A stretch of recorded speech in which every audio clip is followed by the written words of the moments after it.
Tapi ketika seseorang melihat pada alam cahaya, kemudian dia menyimpan dalam yang dilihatnya, sama sekali tidak punya keinginan untuk menceritakannya, tetapi dia ingin menceritakan dalam bentuk yang lain, yaitu kelembutan dan kerendahan hati yang menyebabkan orang lain tersinari oleh akhlak mulianya. Itu yang dilihat pasti adalah cahaya sejati. Itu sebabnya ya, bimbingan seorang guru menjadi sangat penting untuk menyatakan apakah yang dilihatnya itu adalah palsu atau cahaya sejati.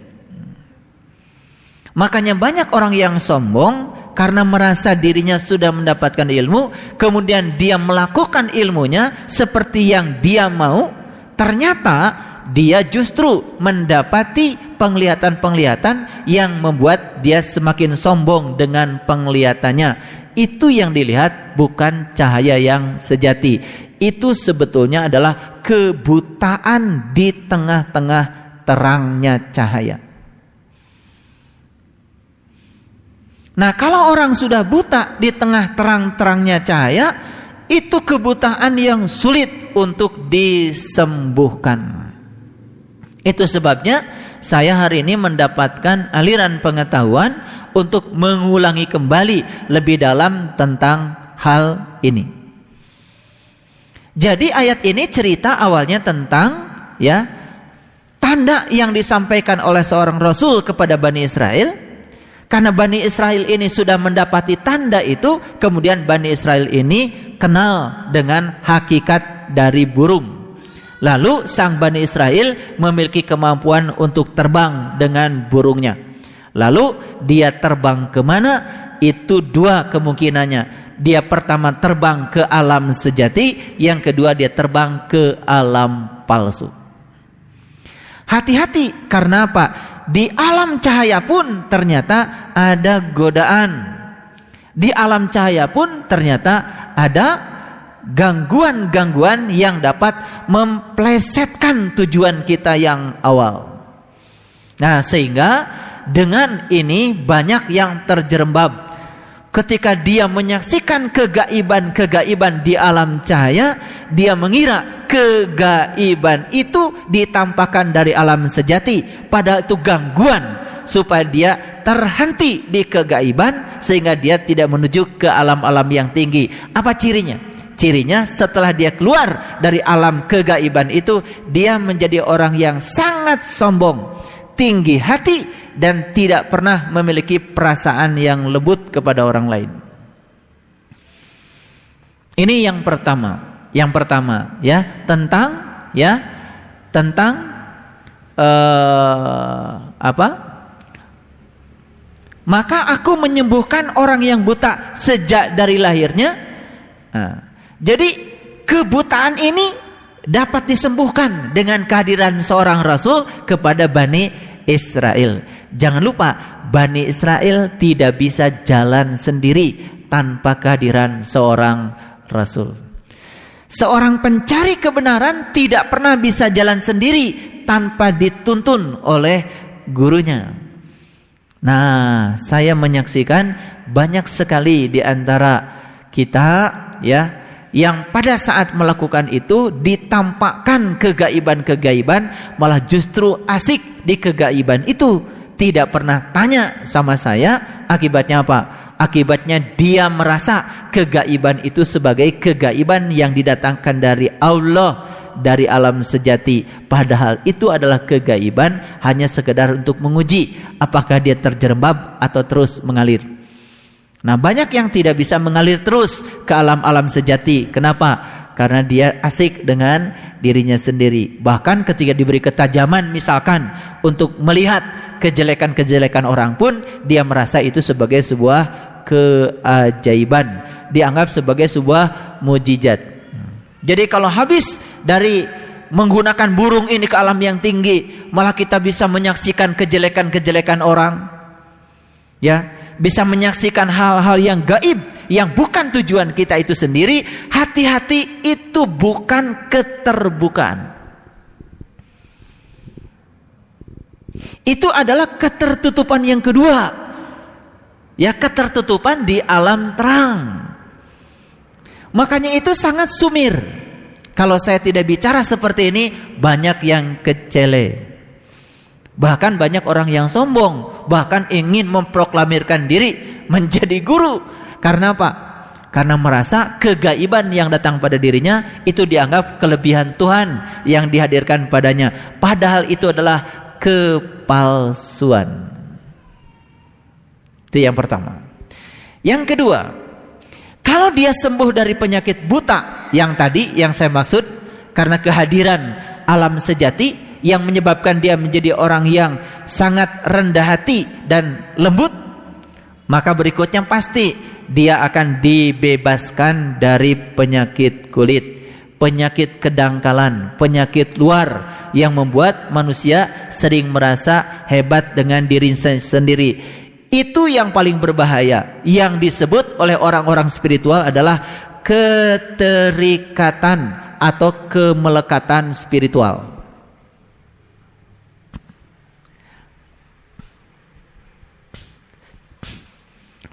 Perhatikan saya. Saat dimana kita sudah belajar spiritual, tetapi merasa yang paling benar sendiri, lalu mulai menyalahkan orang lain yang tidak sejalan dengan dia, hati-hati, itu bukan spiritualitas, tetapi itu adalah kemelekatan spiritual. Jadi kemelekatan itu bukan sekedar kemelekatan pada dunia, kemelekatan pada hawa nafsu. Yang paling sulit disembuhkan adalah kemelekatan spiritual. Ciri orang yang melekat pada spiritualnya merasa paling benar sendiri, lalu mulai menyalahkan pihak lain yang tidak sejalan dengan dia. Itu kemelekatan. Dan kalau saya tidak bicara seperti ini, pasti nggak ngerti. Pasti nggak ngerti kalau tidak diingatkan. Dianggapnya dia sudah mencapai tingkat makom tertentu, padahal itu adalah kemelekatan dia pada spiritualnya sendiri. Cirinya apa? Cirinya orang tidak merasa nyaman ketika berada di tengah-tengah dia. Ada nggak kan orang yang merasa dirinya sudah sangat tinggi spiritualnya, tetapi kata-katanya justru tidak membuat orang lain nyaman kalau berada di sekitar dia. Justru dia mengobarkan kebencian, bukan menjadi lilin kecil tadi, mengobarkan kegelapan atas nama spiritual. Itu yang disebut dengan kemelekatan spiritual. Makanya kenapa di dalam Quran Allah mengatakan wa ja'alnakum ummatan wasato, kamu harus jadi umat pertengahan. Karena apa? Segala sesuatu pun kalau berlebihan, ujung-ujungnya malah jadi kemelekatan. Ya. Sama seperti persahabatan kita. Persahabatan karena merasa ada persamaan, lalu berlebihan persahabatannya, itu menjadi kemelekatan.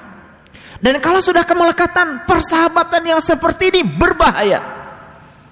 Bahkan bisa menghalalkan segala cara demi untuk menjaga persahabatannya. Ini yang disebut dengan kemelekatan. Itu kemelekatan pada persahabatan. Ya. Sama seperti kita punya mobil ya. Mobil saya hari apa itu ngurus urusan PKBM ke Pemkot Cimahi. Ternyata saya alhamdulillah dapat parkir di ujung bagian sana, di tempat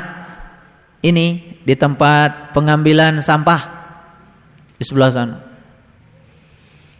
Selesai saya berdiskusi dengan orang yang dimaksud, begitu pulang, ya, saya lihat mobil saya yang merah itu pintu sebelah kiri yang belakangnya sudah bonyok. Rupanya mungkin ketabrak mobil truk sampah itu. Kadang-kadang kalau mobil truk sampah kan merasa yang paling berjasa ngurusi sampah. Kadang-kadang di jalan juga suka seperti itu. Itu juga kemelekatan tuh. Ya sudah, begitu sudah saya lihat mobil saya, oh ternyata bonyok sebelah kirinya, ya saya berusaha untuk tidak terpengaruh dengan itu. Jadi saya masukkan saja ke bengkel, kan selesai urusan. Nah, kalau kita punya kemelekatan pada mobil, maka kita akan mencari siapa nih orang yang dicari, betul nggak? Udah dicari, kalau ketemu orangnya diapakan? Pastikan dimarahi, betul nggak? Itu kemelekatan tuh, kemelekatan. Sama seperti kita gampang marah pada anak saat anak kita melakukan hal yang tidak kita ingin. Hati-hati itu, bisa jadi kasih sayang, bisa jadi kemelekatan yang terlalu berlebihan pada anak. Kan gitu, ya? Itu kemelekatan itu, kemelekatan. Nah, oleh karena itu berada di titik tengah itu merupakan hal yang sangat menyenangkan. Biasa saja, biasa saja. Punya mobil boleh, tapi biasa saja, ya. Punya rumah bagus boleh, tapi biasa saja, ya. Jangan terlalu berlebihan, ya. Belajar spiritual boleh, tetapi jangan terlalu melekat. Punya persahabatan dalam spiritual boleh, tapi jangan terlalu melekat. Biasa saja, biasa saja, ya. Punya murid banyak, bagus, tetapi jangan melekat pada murid banyak. Nanti ketika murid sedikit, leles ngajarnya, ya. Itu. Makanya saya berusaha untuk tidak melekat, ya. Hadir, alhamdulillah. Tidak hadir juga, alhamdulillah. Mau ngaji, alhamdulillah. Enggak ngaji, alhamdulillah. Ya. Senang sama saya, alhamdulillah. Tidak senang sama saya juga, alhamdulillah. Saya alhamdulillah sudah bebas dari itu. Jadi makanya saya tidak pernah dipikirin, ya. Pokoknya tidak pernah dipikirkan. Kalian datang ke sini bukan untuk kebaikan saya, untuk kebaikan dirimu sendiri. Itu saja, ya. Tidak ada untungnya bagi saya. Saya tidak akan menjadi ahli surga dalam sekejap ketika murid saya banyak. Karena apa? Yang mengubah nasib saya bukan berapa banyak murid saya. Yang mengubah nasib saya adalah seberapa bagus saya membersihkan jiwa saya sendiri dari segala kemelekatan. Itu saja, ya. Belajar ini karena harus dimulai dari sekarang. Kalau tidak, hati-hati ya. Kalau saya nggak ngomong gini, nggak ngerti nanti, nggak ngerti, ya, nggak ngerti. Malam bangun terus sampai pagi, sampai suami tidak dilayani karena kita sedang asik bersama Allah. Itu kemelekatan spiritual itu. Ya, kemelekatan spiritual, ya. Salat duha, paginya salat duha. Nasi goreng enggak ada. Anak mau ke sekolah sarapan enggak ada, ya. Itu kemelekatan spiritual. Jangan dikira Allah senang dengan begitu. Karena Allah berdiam pada diri anak kita, Allah berdiam pada pasangan hidup kita. Allah sangat senang dilayani kalau kita melayani mereka. Bingung ya belajar agama dengan saya? Dulu merasa sudah, kalau udah tahajud bermalam-malam tuh katanya udah soleh, ya. Suami dibiarkan tidur sendiri, selimutnya nggak ada. Hati-hati, itu bisa jadi kemelekatan. Oleh karena itu, berada di titik tengah itu bagus. Ya, ngaji tiap hari. Senin ngaji, Selasa ngaji, Rabu ngaji, Kamis ngaji, Jumat, ngajinya Jumat, apalagi Sabtu ngaji, Minggu ngaji. Kapan mau berbuat baik sama tetangga? Itu kemelekatan itu. Kemelekatan. Jadi makanya belajar ngaji dengan saya, jangan pengen cepat bisa, itu kemelekatan spiritual. Sudah, jalani saja semua. Jalani, ya. Jalani semua. Nikmati semua. Ya, bahagiakan diri kita semuanya. Ya. Makanya kemarin waktu saya pergi ke Bali, ada yang telepon saya. Bapak kok mau ke Bali enggak ngajak-ngajak sama saya? Ya, saya kan perlu berdua ke Bali. Iya. Karena ngajar ngaji terus ya. Saya juga takut itu jadi kemelekatan. Saya saking melekat sama murid-murid, pengennya tiap hari ngajar terus. Ya kapan saya belajar, ya kan? Yang enak itu kalau bahasa Sundanya siger tengah. Pokoknya gitu lah. Jamnya untuk suami, jamnya untuk diri sendiri gitu. Jamnya bangun malam, bangun gitu, ya. Ketika suami perlu apa, ya layani dulu, ya. Itu bagus. Spiritualnya akan cepat maju. Itu sebabnya ya. Kalau kita perhatikan, kenapa di tradisi agama yang lain ada yang namanya membakar dupa? Ya, kalau kita di Islam kalau bakar kemenyan, ya pasti ada yang marah, betul nggak? Ya, ada yang marah. Kenapa? Karena kemenyan biasanya identik dengan memberikan persembahan pada alam-alam rendah. Ternyata setelah saya belajar, ya bukan belajar menyalahkan orang tua. Orang tua kita tuh dari dulu sudah memberikan persembahan tuh dua.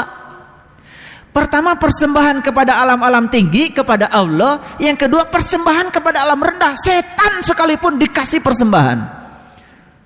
Makanya setan jadi baik.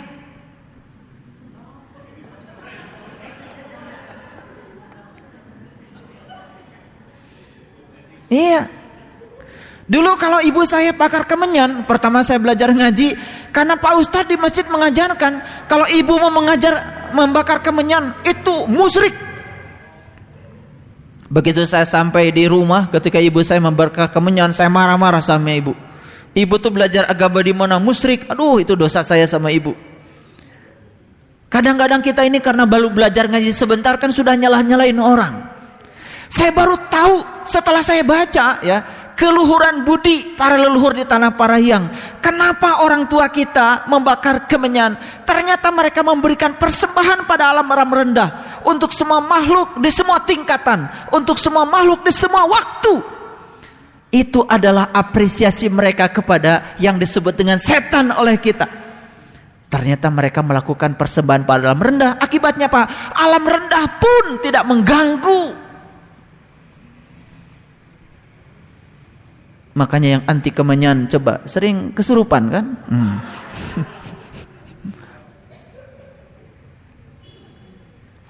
Jadi saya kadang-kadang ya sehari dua hari di Bali saya iri kadang-kadang ya. Coba di musola-musolanya mereka itu pagi-pagi sudah menyiapkan apa? Saat pergi ke pasar yang dibeli apa? Yang dibeli apa? Bunga kemboja, dupa, bunga 7 warna, ditata sedemikian. Kemudian pagi-pagi sudah sembahyang melakukan persembahan luar biasa. Jadi jangan iri hati kalau Bali menjadi pulau yang sangat lembut di dunia. Dikunjungi banyak orang, rezekinya jadi berkah. Betul nggak? Kita mah bisanya cuma nyalain. Wah ini dupa nih, wah, musyrik kan gitu kan? Betul. Tapi coba lihat filosofisnya. Begitu membakar dupa, apa yang terjadi? Asapnya pergi membumbung ke langit. Asap itu bagian yang lembut. Betul nggak? Ketika kita bisa membakar kotoran, maka yang lembutnya akan membumbung ke langit.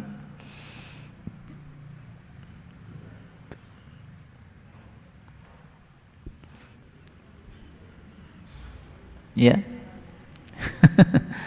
Baru ngerti ya? Baik, kita lanjut.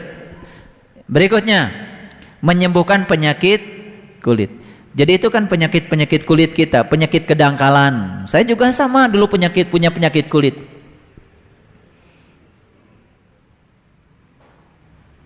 Ketika kita masih punya penyakit kulit kan kerjaan kita cuma berantem mulu. Betul nggak? Iya.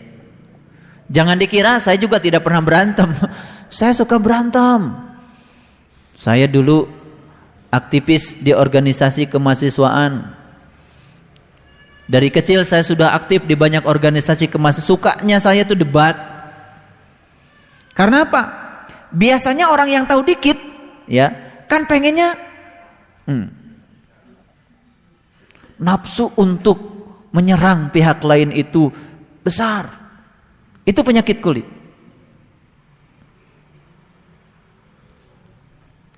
Sama, ibu bapak juga dulu pertama kali mengenal pasangan. Ayo ingat-ingat dulu. Pertama menikah, kaget kan? Diserumuhkan dengan orang yang berbeda. Pada saat itu masih dangkal, masih punya penyakit kulit. Betul gak? Yang terjadi apa? Pasti stres. Apa saya juga tidak pernah stres? Sama, saya juga pernah stres dulu. Begitu kita paham, ternyata ketika kita dipasangkan dengan pasangan kita, sebetulnya kita tuh pasti punya utang di masa lalu. Ketika kita disakiti oleh pasangan kita, itu pasti ada utang yang sedang dibayar. Karena mungkin dulu pernah menyakiti pasangan kita. Pasti. Begitu kita sadar, semua orang-orang yang dekat dengan kita itu kan sebenarnya semua sedang bayar utang. Selesai. Kapan itu terjadi? Ketika penyakit kulitnya sudah sembuh. Makanya kemarin saya ikutan acara Saraswati di Bali, ya. Tema besarnya apa? Membebaskan jiwa lewat jalan pengetahuan. Sebetulnya menyembuhkan penyakit kulit. Dan bagi para sahabat nanti yang akan pergi ke Bali, saya sudah minta nanti ke sahabat kita di sana untuk menyediakan tempat terbuka, ya. Biasanya kalau di hari raya Nyepi itu kan bintang-bintangnya lagi muncul. Semoga Allah izinkan, semoga di malam itu kita bisa mendapatkan berkah. Sehingga nanti saya akan membimbing untuk acara pembebasan jiwa. Lewat jalan pengetahuan, juga lewat jalan rasa. Dua ya, lewat jalan pengetahuan juga bisa bebas. Yang kedua bisa lewat jalan rasa. Insya Allah, ya, semoga Allah izin. Yang kedua itu. Nah, mari kita sekarang melakukan perjalanan ke dalam, semakin dalam rangka menyembuhkan penyakit luar, dalam rangka menyembuhkan penyakit kulit. Jadi siapa yang akan sembuh penyakit kulitnya? Saya kasih tahu nih jawabannya. Mereka yang pada saat melakukan terbang menggunakan sayap, menggunakan burungnya, yang dia saksikan adalah alam-alam sejati dengan kepolosannya, dengan kesucian batinnya, dengan kesucian pikirannya. Itulah yang akan membebaskan seseorang dari penyakit luar. Jangan dikira loh, apa setiap orang yang tahu kunci pembuka mata kalbu tiba-tiba bebas dari penyakit kulitnya? Tidak. Kalau dia tidak disentuh oleh cahaya sejati, tidak akan pernah sembuh dari penyakit kulit. Bahkan penyakit kulitnya makin merajalela.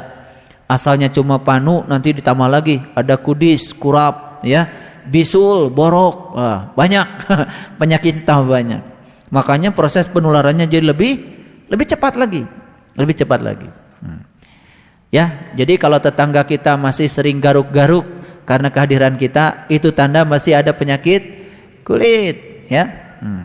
Yang ketiga, dan aku menghidupkan orang mati dengan seizin Allah. Ini yang penting, perhatikan saya.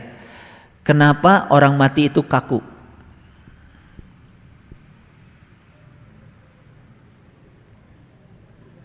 Apa jawabannya?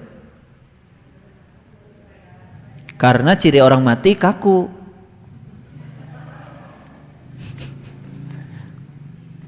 Sekarang pertanyaannya, ada nggak orang masih hidup tapi sudah kaku? Banyak. Belum mati sudah kaku. Berarti dia sudah mati. Makanya di sini perhatikan ya, ketika seseorang bisa menggunakan burungnya untuk menuju alam sejati, maka berikutnya yang akan dia terima adalah dia dihidupkan dari kematiannya. Ciri orang mati kan kaku. Berarti kalau dia sudah dibebaskan dari kekakuannya, itu tanda sudah hidup. Contoh, pernah lihat gak ada selokan, air mengalir.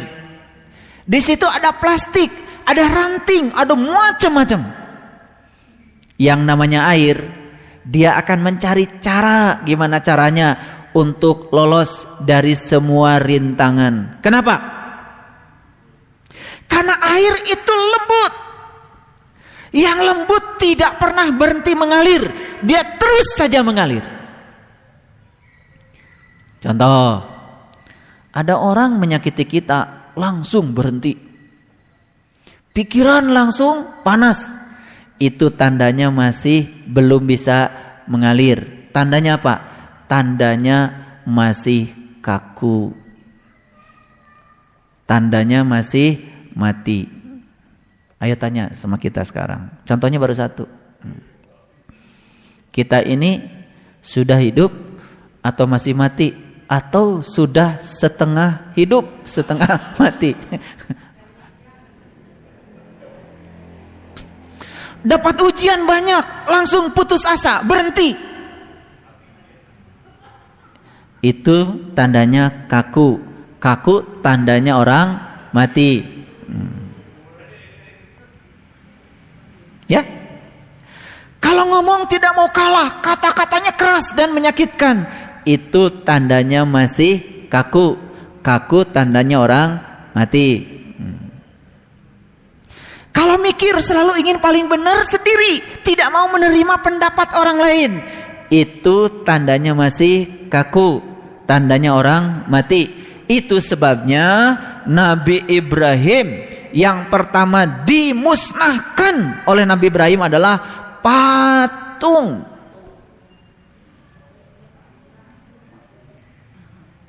Ada nggak patung yang lembut? Sekalipun patung lilin, tetap saja kaku. Betul nggak? Ya. Jadi ciri orang yang masih mati itu tandanya kaku bicaranya, kaku pikirannya, kaku tubuhnya, kaku dalam pergaulannya, kaku dalam spiritualnya. Ada nggak yang kaku spiritualnya? Ada.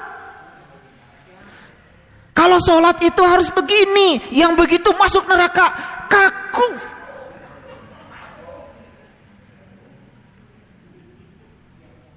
Jalan yang paling benar ini, jalan yang lain salah. Kaku. Jadi saya kasih tahu, Pancasila itu lahir dari kefleksibelan jiwa. Dari jiwa-jiwa yang sudah tidak kaku lagi, dari jiwa-jiwa yang sudah hidup. Itu sebabnya Pancasila tidak disenangi oleh orang-orang yang masih kaku.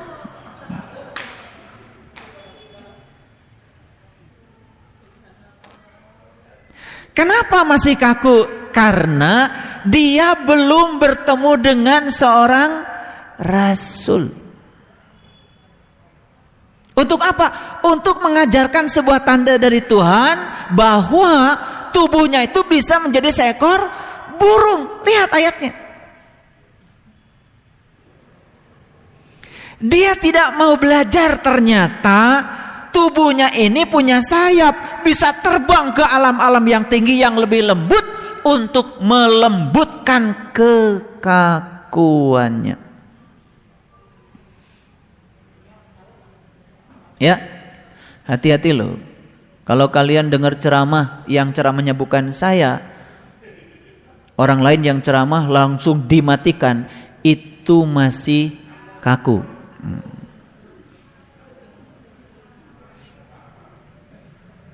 Mau baca buku, bukunya harus karangan si Anu, gak mau karangan si Ana, itu masih kaku. Orang yang sudah tidak kaku lagi, pergaulannya pun tidak kaku.